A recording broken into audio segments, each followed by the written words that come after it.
yasize batagifite kandi ijambo ry'Imana tunarikoye kubera ari umunsi mukuru wo gusozera ibyo mwari mumazemo yo kumenyesha inkuru nziza uhuriranye n'umunsi w'Imana wejo. Urumva Mukama Yesu yama yatekanije byose. Uyu munsi ivyanditswe byarangutse imbere yanyu. Mbega ivyo Yesu yavuga n'ibiki? Twumvise ngo ko yarahejeje gusoma mu gitabo c'umuhanuzi Isaya. Amajambo nayo yasomyemwo naya twarayazirikanye ku munsi w'Imana ngo umutima w'umukama uri kuri jewe kuko yansize ngo mburire inkuru nziza boro, andungika gukwiza mu baboshwe ubukiriro, mu bahumye ngo bahumuke, kurokora abababaye no kumenyesha umwaka mwiza w'umukama umukiza. Ngo ahejeje gusoma ivyo aca avuga ngo uyu munsi ivyanditswe vyarangutse imbere yanyu. Ayo niyo majambo yarahejeje gusoma. Umutima w'umukama uri kuri jewe yansize ngo mburire abora inkuru nziza, andungika gukwiza mu baboshwe ubukiriro, gukwiza mu baboshwe ubukiriro, mu bahumye ngo bahumuke, kurokora abababaye no kumenyesha umwaka mwiza w'umukiza. Uyu munsi rero ivyanditswe vyarangutse imbere yanyu. Uyu munsi ngaha ku Musaga mumaze iyi ndwi yose muri iri koraniro ryo kumenyesha inkuru nziza, kandi imitima yanyu irateguye kugira ngo aya majambo aranguke mu buzima bwanyu. Uyu munsi iryo jambo ndarishimikireko. Uyu munsi Yesu yaje kugira ngo ibyari byarabuwe, hari igihe mukuba mwibaza ngo ibyabuwe kera. Yaragiye gusoma mu gitabo c'umuhanuzi Isaya, ivyo yari yarabivuze haraheze imyaka itari mike byarabaye. Mugabo ahejeje kubivuga aca avuga ngo uyu munsi birarangutse, birangukira muri inde? Muri Yesu Kristo. Nani nahazwe.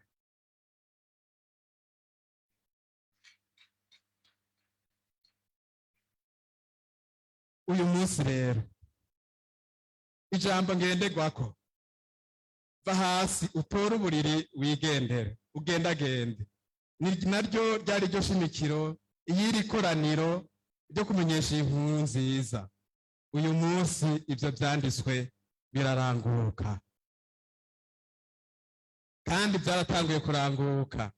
Erega hari abantu bibaza, urabona uno munsi sinzi ko mwagumye muza mungana gutya, sinzi ko kuva ku munsi wa mbere mwari mungana gutya. Mugabo hariho abantu ngira ngo baje kuraba ngo uno munsi reka ngende ndabe, uno munsi ndagiye gukira. Mugabo burya abo Yesu yatanguye kubohora mu mpande zose, cyane cyane mbere ku mutima, yatanguye kubibabohora kuva mucakira inyigisho, kuva mucemera ijambo ryiwe, kuko iryo jambo ryiwe riranguka uyu munsi. None uyu munsi rero ndabifurije umwe wese yugurura umutima. Mbega mwuguruye imitima? Mwese mwugurura imitima kandi mwakira ibyiza vy'Imana mwese. Uyu munsi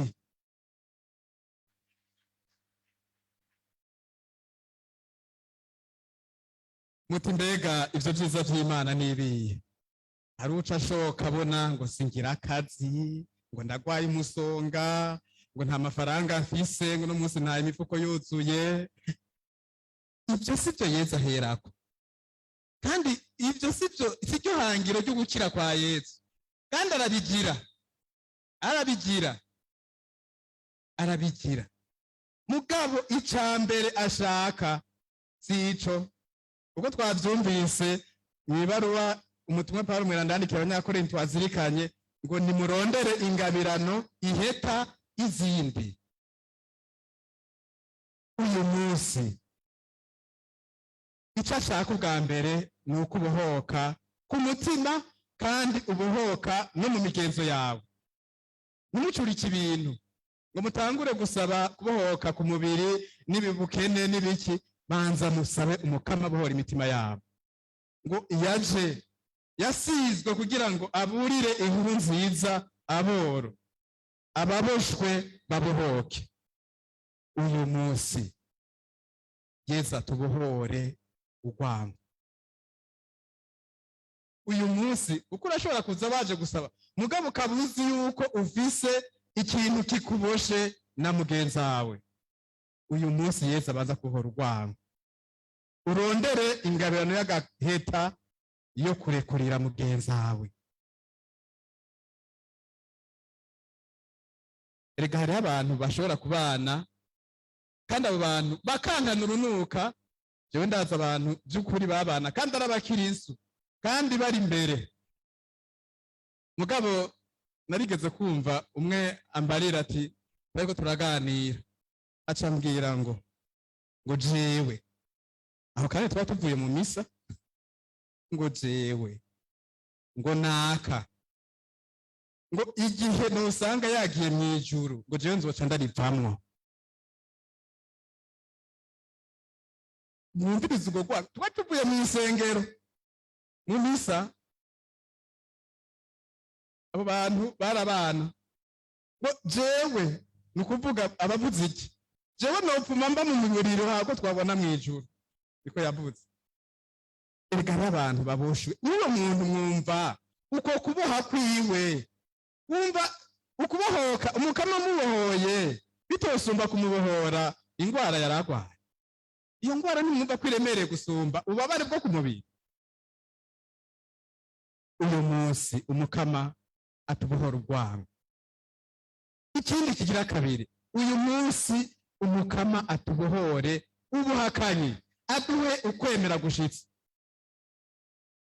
Mwese murabizi ikintu ca mbere gitera urushiko umukama ngo agirire ibyiza abantu n'ukwemera. Iki gikorane cyo gutangaza inkuru nziza ya Yesu Kristo kibere mwebwe mwakijemwo akaryo ko gutera imbere mu kwemera. Iyi paruwase haboneke ubundi buzima. Mbega murazi yuko abantu dukunda inyigisho mu gisagara cya Bujumbura, nkunda kuyibona abantu barakunda inyigisho by'ukuri kandi ni byiza kandi Yesu arabihimbarirwa, mugabo abantu ntibakunda guhinduka.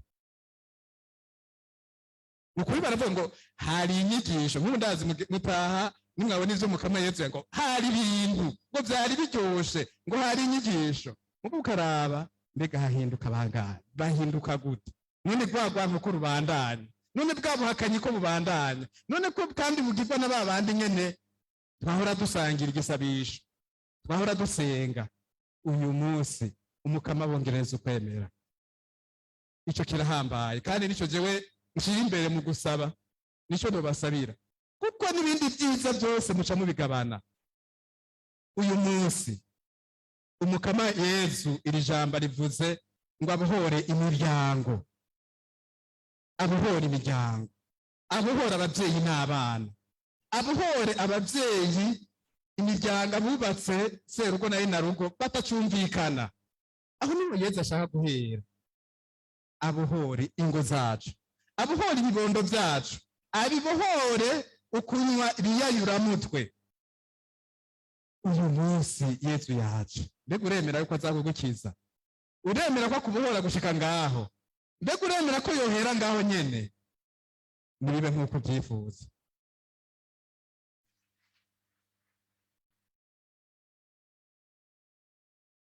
Ivyo byarabaye ku muhanuzi Yeremiya, twumvise mu gisomwa ca mbere.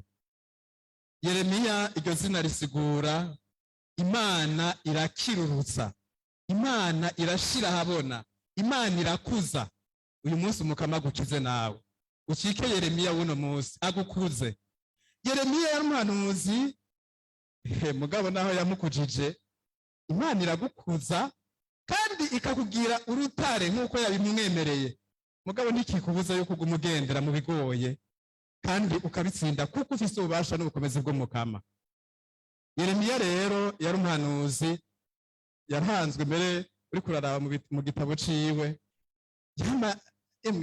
yaravuga mbere ijambo ryiwe yasohora avuga ngo ewe mukama wanje ijambo ryawe ryaranteye iceye kuko igihe cyose nsokoreye ururimi nama mvuga ibisambuka nama mvuga ntingwano yemwe naragowe yari umuhanuzi wo kwidoga mugabo yidoga umukama yaramuhaye ubukomezi yavuze ngo iki yavuze ngo imbere y'uko usamwa mu nda wakwibarutse narinda kuzi iryo jambo muvukanye ribanze rigutera akanyamuneza kuko ryaramuteye akanyamuneza ryaramuhaye ubutwari inyigisho ya mbere mwazirikanye ngo Imana iragukunda urukundo wiharije imbere y'uko usamwa mu nda y'uwakwibarutse cya gihe wari ukira akantu kataboneka narinda kuzi Imana irakuzi mu izina ryawe ico rero kirahambaye umaze kumenya ko uzwi n'umutegetsi ategeka abategetsi bose twamaze ko turabitamba umaze kumenya yuko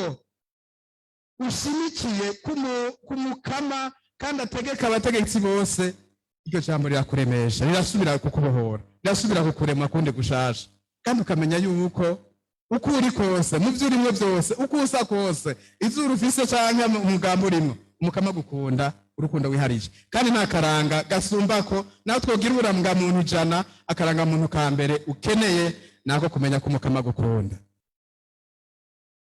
kandi urukundo wiharije ari umuvyeyi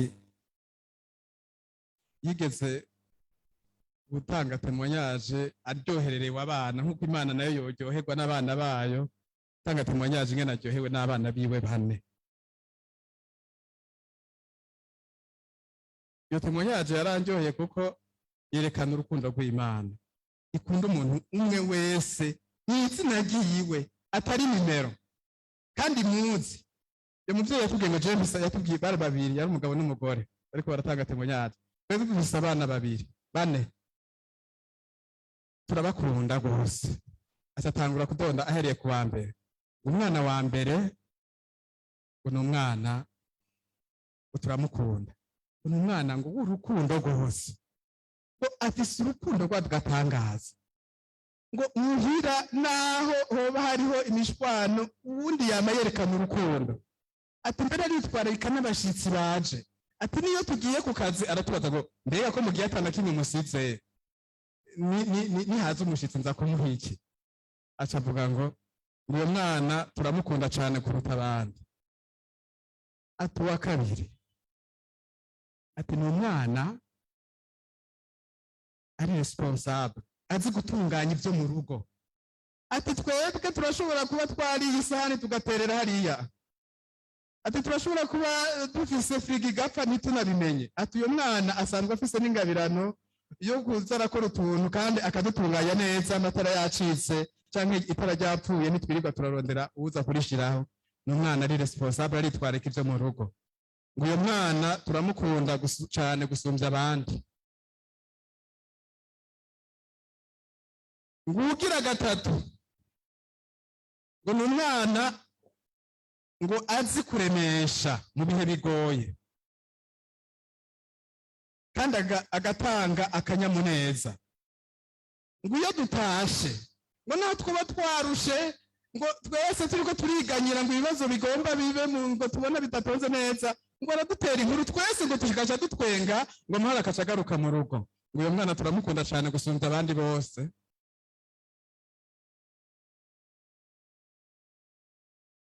ngo umwana agira kane ngo ni umwana w'ubwitonzi ngo kandi ngo azi guha umwanya ibintu ngo azi imbere no guhanura mu bihe bigoye ngo iyo dufise ibibazo ngo tukabivuga ngo tukabona ko bituremeye ngo araduha impanuro ngo tukaca twumva yuko zibereye ngo kandi muri kazoza turindira ijambo yatubwiye ngo rigaheza rikaranguka ngo uyo mwana turamukunda cyane gusumvya abandi bose niyo rwaza tugira tuti none uwo mukunda cyane gusumvya abandi bose ni uyuhe ngo ni uyo nyene ukuvuga nabo bose umwe yizina ryiwe no mu karanga kiwe no mu gikorwa ciwe ni ntasubirizwa kuko havuyemo urukundo uwo bakanyamuneza gusa ata rukundo ruhari nihoba umuntu ari responsable atakanyamuneza kahari, nihoba ubuhanura atarukundo ruhari. Imana iradukunda urukundo twiharije, kandi utaranasamwa mu nda irakuzi. Iryo jambo naryo nyene emera rikubohore, kwakira urukundo rw'Imana.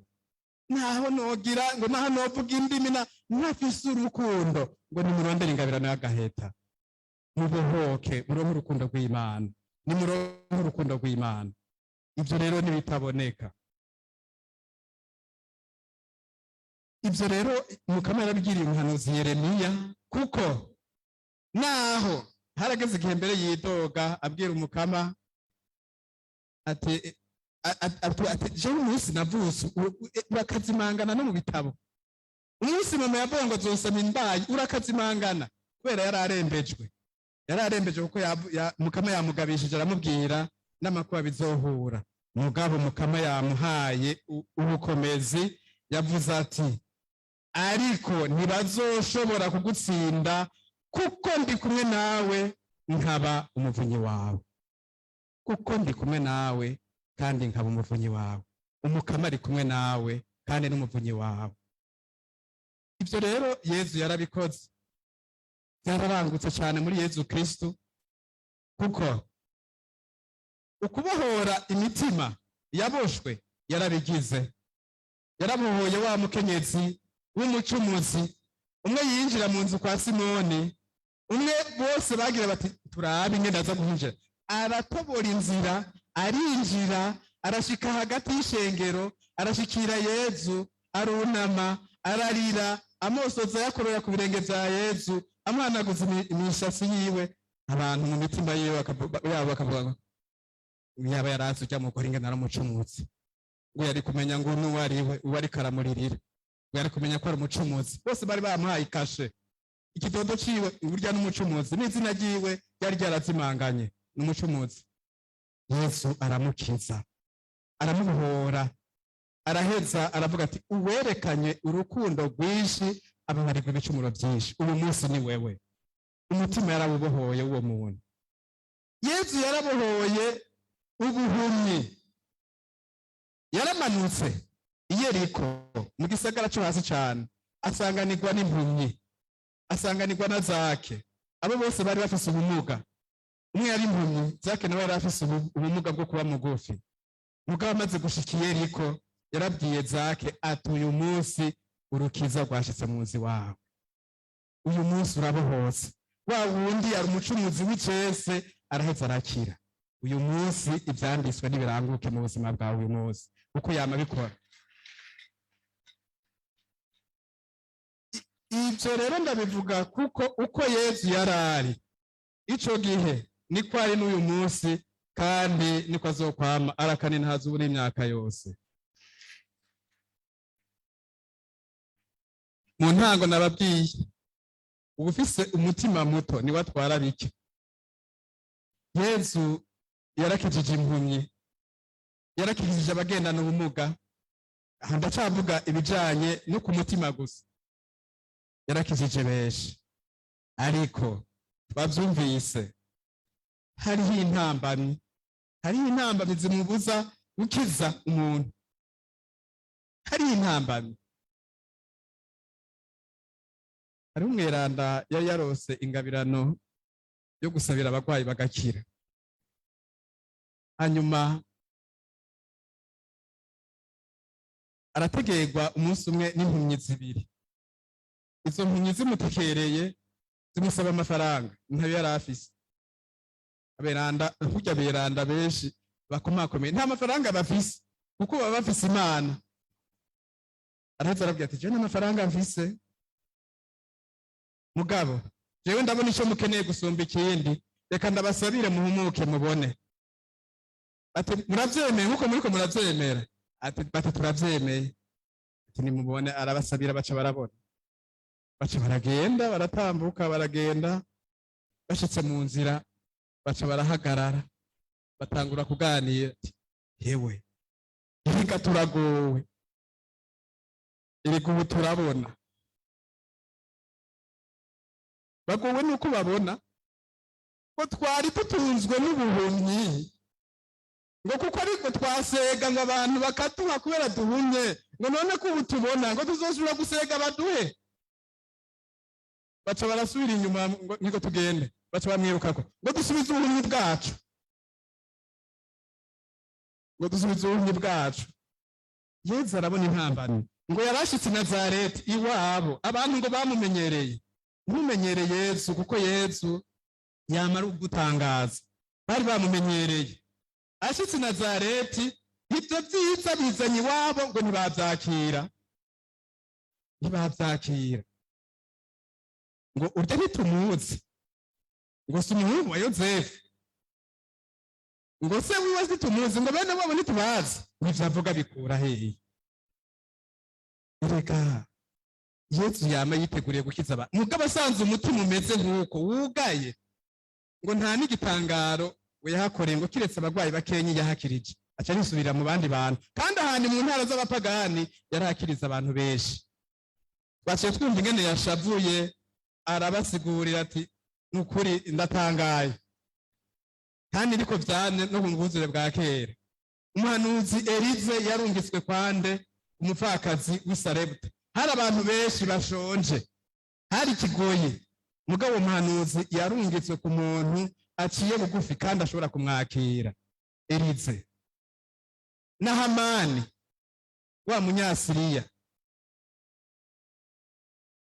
nawe nyene yakize imibembe. Hari abantu benshi bagwaye imibembe, mugabo kubera ko yemeye agaca bugufi akaja kwiyoza indwi kose mu ruzi rwa Yorodani, abanje kubikengera, yabanje kubikengera.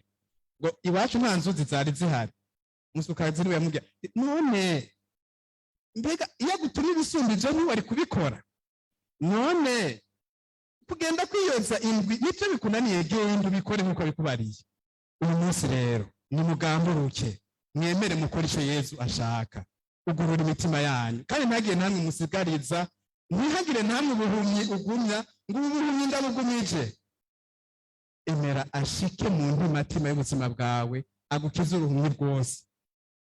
Uruhumyi rukubaye mu rwanko, mu kaboregwe, mu busuma, ibyo byose bijanye n'ibyo kubohoka ku mutima. Ariko kandi arabohora no ku mutima no ku mubiri. Wa wundi yari amaze imyaka 12, wa mutamakazi yari amaze imyaka 12 agwaye umugongo, yari yararondeye ngo ivyiwe byose arabisesagura, nguko yaje ku baganga akaronka imiti bamuha, ngo niko byamusonga. Ariko aza yahura na Yezu, hanyuma araca mw'ishengero, aracengetera, aramukorako. Amaze kumukorako, Yezu nawe yari yamukozeko, aramukiza bwa bumuga bwiwe, ati ukwemera kwawe kuragukijije. Uyu munsi iyo nkuru nziza iraranguka ngaho iwanyu, iyo nkuru nziza iraranguka. None mwazirikanye ngo tora uburiri bwawe wa mutamakazi nawe nyene yari amaze imyaka ingahe? 38 aryamye kw'iriba ry'i Betsaida, arindiriye yuko amazi asebura, kugira ngo amaze gusebura atarukireyo hanyuma acakira. Mugabo ahamara iyo myaka 38, Yesu amusanzeho, ngo kandi aramenya yuko ameze uko kugico gihe cose. Arabimenya, Yesu arazi ukumeze, Yesu arakutse, Yesu arazi biri mu buzima bwawe, utaranabimubwira arabizi. Mugabo yaramubajije aramubaza ati urashaka gukira? Urashaka gukira? Ico kibazo umenga ntiyari kukimubaza muri uyo mwanya, mugabo kirakomeye. Urashaka gukira? Ico rero ni kimwe kigaragaza kwa kwemera kuri mu mutima wa muntu, kugira ngo Yesu nawe nyene ahere aronka ahera kugira ngo akubohore n'ubwo bumuga bw'umubiri. Mugabo uwo muntu ngo yari arindiriye urukiza mu mazi aza gusebura, ngo sivisi wunterera mu mazi, nawe uri kurambaza, reka kunjanyura, uri kurambaza ibyo. Yesu aramubwira ati tora uburiri bwawe utambuke. Uyu munsi iyo nkuru nziza iraranguka ngaho iwanyu.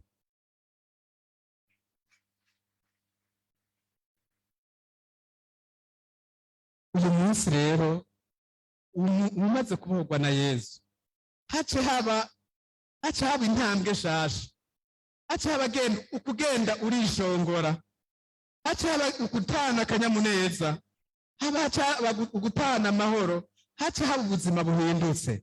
Ico nico Yesu yifuza. Nagomba rero nse n'urangiza ndababwira ibintu bitandatu Yesu ashaka kumugirira muri uyu mwanya kugira ngo ivyanditswe biranguke muri wowe uyu munsi.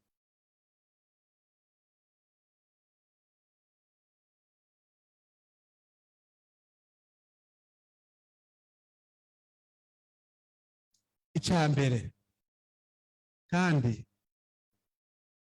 abasenga basabira abagwayi bose bama bashimikirako nukurekurira abakugiriye nabi. Umuntu yoba ari ngaho azi yuko afitiye inzigo y'akazikira uwundi yaramuboshe, nabanza murekurire. Muravyemeye? Uremeye kurekurira mugenzi wawe? Kuko ushobora kuko Yesu nyene niwe abitubwira ati nutarekurira mugenzi wawe bimwe bivuye ku mutima, na so wawe mw'ijuru ntazokurekurira. Kuko hariho igihe twiboha twebwe nyene, n'umukama ntaronka urushiko rwo kuza kukugirira neza kuko waboshe mugenzi wawe. N'icambere, kurekurira mugenzi wawe bimwe bivuye ku mutima. Rekurira uwo mwubakanye. Banze ndabaha akanya gatoya, umwe wese arekurire bivuye ku mutima uwo yoba afitiye inzigo y'akazikira.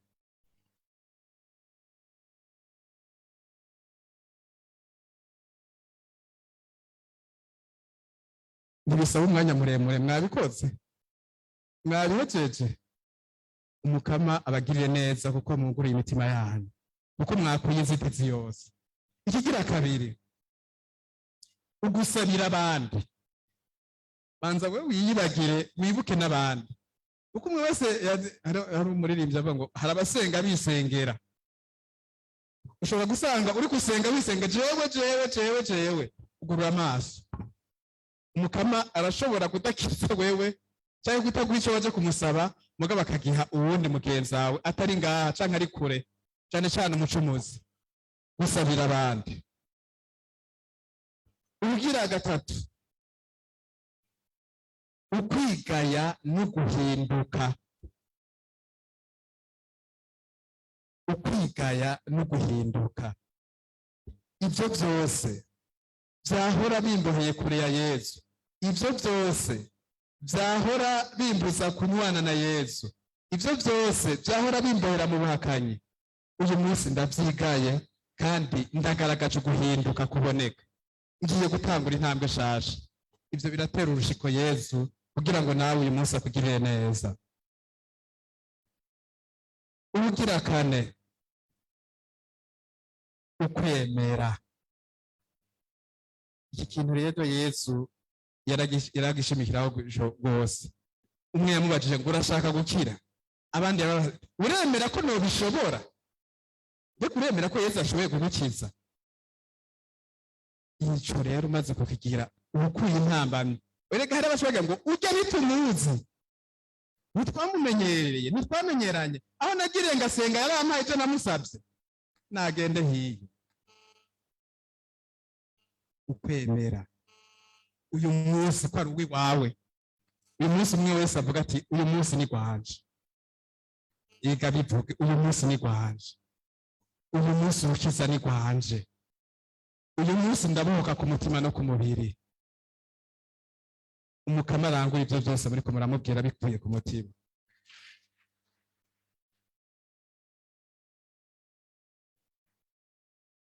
Ubugira gatanu ni gisabisho. Muri ko murahereza.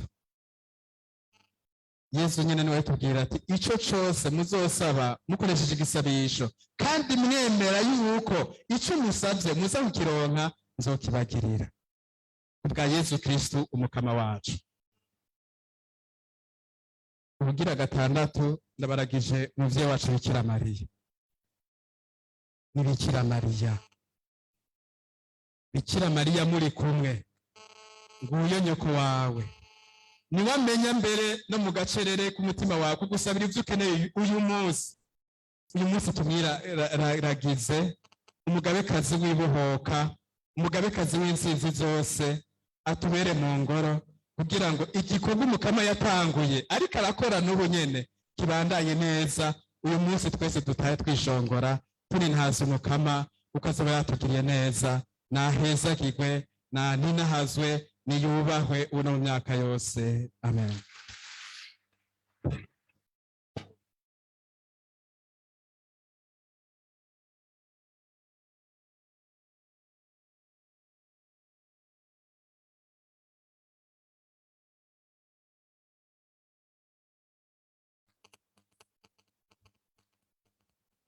Dufate akanya gatoyi k'agacerere tuzirikane, twinjire mu buzima bwacu, umwe wese adome ku rutoki kuri ico yiteze ko Yesu yomubohora uyu munsi ku mutima no ku mubiri.